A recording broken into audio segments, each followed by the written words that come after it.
নারায়ণগড় ও বেলদাতে বজ্রাঘাতে মৃত্যু হলো তিনজনের। জমিতে কাজ করবার সময় বজ্রাঘাতে অস্বাভাবিক মৃত্যু হলো তিনজনের। ঘটনাটি ঘটেছে পশ্চিম মেদিনীপুর জেলার নারায়ণগড় ব্লকে বেলদা থানার রসলপুর এলাকায়। জানা গিয়েছে, এদিন ধান জমিনে কাজ করবার সময় হঠাৎই প্রবল বৃষ্টি শুরু হয়।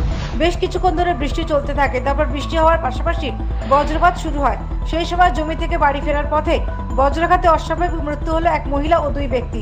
খবর পেয়ে ঘটনাস্থলে পৌঁছে বেলদা থানার পুলিশ জানিয়েছে, মৃত মহিলার নাম শকুন্তলা মান্ডি ও মৃত ব্যক্তির নাম সমীর হাঁসদা। মৃত দুজনের বাড়ি বেলদা থানার রসুলপুর গ্রামে। স্থানীয় সূত্রে জানা গিয়েছে, এই দুজন ধান জমিনে কাজ করছিলেন। বজ্রবিদ্যুৎ সহ শুরু হয় প্রবল বৃষ্টি। বাড়ি ফেরার পথে বজ্রাঘাতে গুরুতর আহত হন এক মহিলা ও এক ব্যক্তি।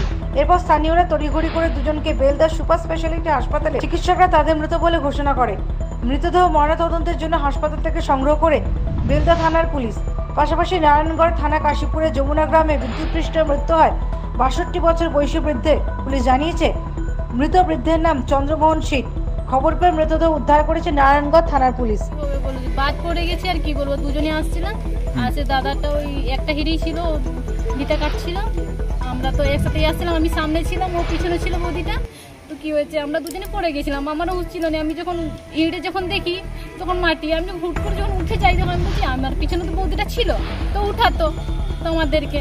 তো আমি যখন দেখি পিছনে পড়ে আছে, যে ওদেরকে ধরে উঠাচ্ছি, তারপর সেই দাদাটা পড়েছিল, তাকে দেখিনি, অনেক পরে শুনছি যখন ও পড়ে গেছে। তারপর ওই যে bureau report, United India news.